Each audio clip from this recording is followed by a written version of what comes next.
Baik, pembukaan dulu ibu-ibu.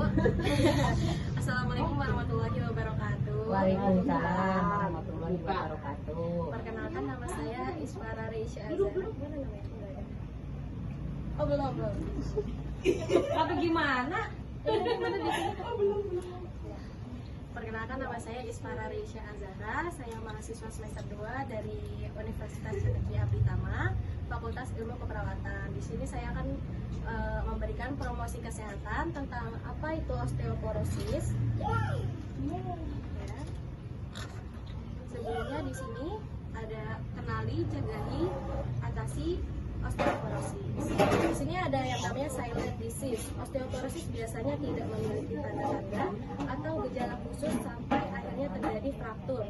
Fraktur itu patah tulang.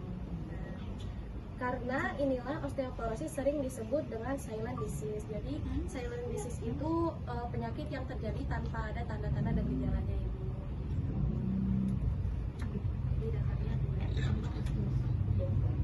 Lalu di sini apa itu osteoporosis? Osteoporosis adalah suatu kondisi di mana tulang menjadi rapuh sehingga berisiko lebih tinggi untuk terjadinya fraktur atau pecah atau retak pada tulang apabila dibandingkan dengan tulang yang normal.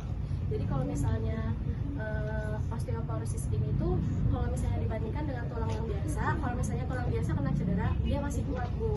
Tapi kalau misalkan yang terkena osteoporosis, dia kalau misalnya ada cedera atau yang mengenai tulangnya itu dia bisa terjadi rapuh atau langsung fraktur. Fraktur itu maksudnya pada tulang. Lalu di sini ada tanda dan gejalanya. Nah, tadi kan disebutkan tidak ada tanda dan gejala, tapi ada juga orang yang ada tanda dan gejalanya ketika terkena osteoporosis. Yang pertama ini ada nyeri punggung bawah karena kerusakan ruas tulang belakangnya keropos. Lalu di sini bisa berkurangnya tinggi secara bertahap. Lalu ada postur tubuh membungkuk seiringnya waktu. Di sini juga ada mudah mengalami keretakan maupun pada tulang yang tertentu. Beberapa tanda dan gejala. Jadi yang ini jadi makin pendek lagi gitu. Ya, nanti dia akan kembali karena ada kelainan pada tulangnya. Nah, di sini ada penyebabnya yaitu penuaan, menopause, inaktivitas fisik, efek samping obat-obatan tertentu. Untuk penuaan ini sudah nggak semuanya sih, Bu, tapi kayaknya nggak semuanya yang mengalami penuaan itu bakal terkena osteoporosis. Tapi salah satu penyebabnya itu bisa dari penuaan. Menopause itu proses yang terjadi ketika penuaan. Kayak misalnya kan kalau misalnya perempuan itu mereka sudah tidak mengalami menstruasi lagi. Nah, salah satunya itu bisa menjadi penyebabnya. Kalau inaktivitas fisik ini tuh maksudnya kurang gerak nih. Jadi harus aktif gerak gitu, minimal kayak misalnya sehari itu jalan 30 menit, jalan aja nggak usah lari. Lalu ini ada efek samping obat-obatan tertentu. Nah, untungnya kalau obat-obatan ini nggak obat yang biasa kita konsumsi, tapi kayak obat kemoterapi gitu, Bu. Jadi misalnya ada penderita kanker, terus dia minum dia kena obat kemoterapi, itu bisa menyebabkan ini juga osteoporosis. Nah, di sini ada contoh pencegahannya. Yang pertama ada rutin berolahraga, cukupi kebutuhan kalsium, konsumsi vitamin D, hindari kebiasaan buruk. Kalau rutin berolahraga ini nggak perlu yang ke gym gitu, nggak perlu maksudnya. Tapi kayak jalan biasa juga sudah bagus. Terus yang kedua ini cukupi kebutuhan kalsium. Nah, itu contohnya konsumsi susu. Kebetulan saya bawa susunya, Bu. Ini untuk ibu-ibu semua. Nah, ini Andin. Ini tuh bisa untuk usia 19 sampai 56 tahun. Nah, ini bagus untuk osteoporosis. Nah, ini untuk kalau yang misalnya saya nggak osteoporosis, Mbak, gimana? Nah, itu juga nggak apa-apa, Bu, buat penguatan tulangnya gitu. Jadi nggak harus yang penderita osteoporosis. Buat ibu. Iya, boleh.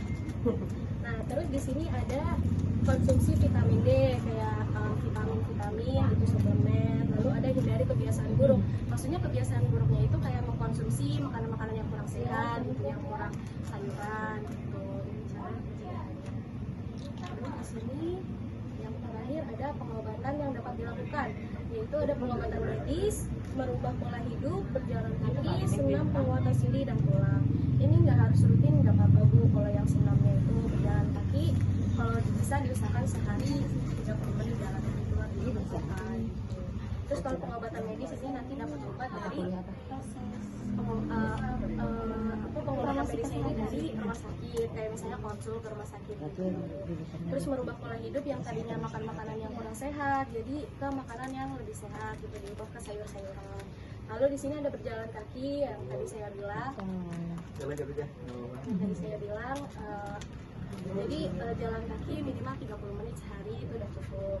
Lalu ada senam penguatan sendi dan tulang. Ini senam juga salah satu cara untuk pengobatan yang dapat dilakukan tanpa harus pengobatan medis. Sudah selesai. Ada yang ingin ditanyakan? Kalau operasi udah di belakang aja. Enggak Bu, bisa di kaki juga bisa dia. Ini juga sama. Iya. Tapi di tulangnya Bu, bukan Oh, di tulangnya ya. Iya. Kayak di sendi-sendi kali ya.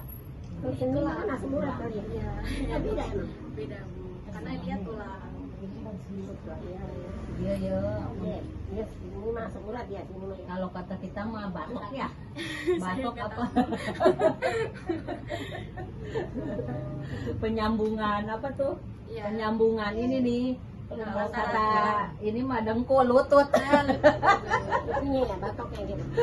Kalau osteoporosis dia di tulangnya Bu. Tulangnya Iya, sama jadi di tulang sama lutut ini nih penyambungannya itu tuh di sana keropos ya. Kalau kata kita mah gitu penyambungan.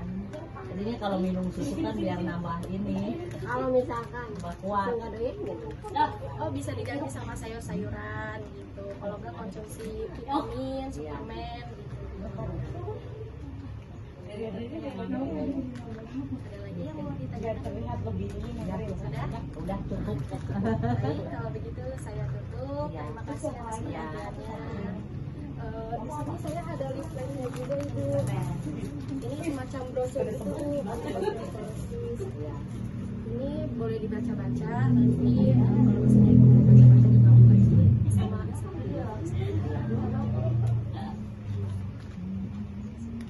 Oke, saya tutup ya anak-anak. Terima kasih.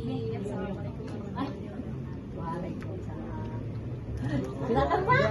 Minum tuh ada. Oh iya. Oke, itu udah.